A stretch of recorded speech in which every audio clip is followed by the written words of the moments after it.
নতুন বছরে প্রথম ড্রোন হামলা মণিপুরে। ড্রোনের মাধ্যমে বোমা নিক্ষেপ করা হয় পশ্চিম ইম্ফলে। মুখ্যমন্ত্রী এন বীরেন সিং ক্ষমা চেয়ে নেওয়ার পরেও শান্ত হলো না মণিপুর। অস্থায়ী পুলিশ ব্যারাকের অদূরে ড্রোনের সাহায্যে পরপর দুটি বোমা হামলা।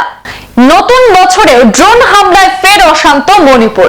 বৃহস্পতিবার পুলিশ জানিয়েছে ড্রোন হামলা হয়েছে পশ্চিম ইম্ফলের কংচুপ ফাইং গ্রামে। ড্রোনের সাহায্যে ফেলা হয়েছে পরপর দুটি বোমা। চলতি বছরে অর্থাৎ 2025-এ মণিপুরে এটি প্রথম ড্রোন হামলা। তবে এই ঘটনার কোনো হতাহতের খবর এখনো পাওয়া যায়নি বলে জানিয়েছে পুলিশ। জানা গিয়েছে কংচুপ ফাইং গ্রামের অস্থায়ী পুলিশ ব্যারাক থেকে মাত্র 15 ফুট দূরে এই ড্রোন হামলাটি হয়েছে। বিস্ফোরণের স্থল থেকে বোমার প্রপেলার খুঁজে পেয়েছে পুলিশ। ঘটনাস্থল সরেজমিনে খতিয়ে দেখতে পৌঁছায় ফরেনসিক বিশেষজ্ঞদের একটি দল। গত 3 দিন ধরে এলাকায় বেশ কয়েকটি ড্রোন উঠতে দেখেছিলেন স্থানীয়রা। তারা ভেবেছিলেন এগুলি হয়তো নজরদারি ড্রোন, কিন্তু ওই ড্রোনের মাধ্যমেই নিক্ষেপ করা হয়েছে বোমা।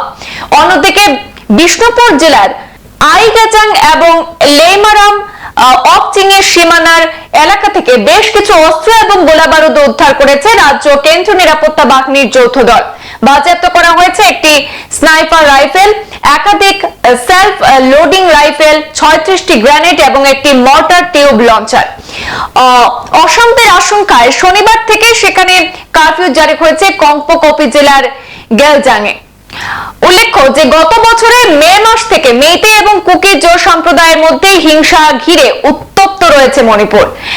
মাঝে কিছুদিন বিরতির পর গত সেপ্টেম্বর মাস থেকে মেইতেই এবং কুকি জনগোষ্ঠীর মধ্যে নতুন করে সংঘর্ষের পরিস্থিতি আরো উত্তপ্ত হয়ে উঠেছে। জ্বালিয়ে দেওয়া হয় একাধিক ঘরবাড়ি, দফায় দফায় সংঘর্ষ চলে মণিপুরের বিস্তীর্ণ এলাকা জুড়ে। মুখ্যমন্ত্রী এন বীরেন সিং এর পাশাপাশি রাজ্যের বেশ কয়েকজন বিধায়কের বাড়িতেও হামলা চালায় উন্মত্ত জনতা। মুখ্যমন্ত্রী বীরেনের বাড়ির অদূরে বোমা নিক্ষেপ করা হয়।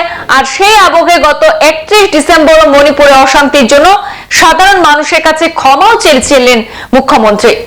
যা ঘটেছে তা ভুলে গিয়ে নতুন করে শুরু করার কথা বলেছিলেন তিনি আশা প্রকাশ করেছিলেন যে চলতি বছরে শান্তি ফিরবে মণিপুরে। তবে এর মধ্যেও বারবার অশান্তি কিন্তু ছড়াচ্ছে মণিপুরের বিভিন্ন প্রান্তে। সংবাদ এ পর্যন্তই। পরবর্তী অন্যান্য আপডেট পেতে আমাদের সাথে থাকুন। ধন্যবাদ।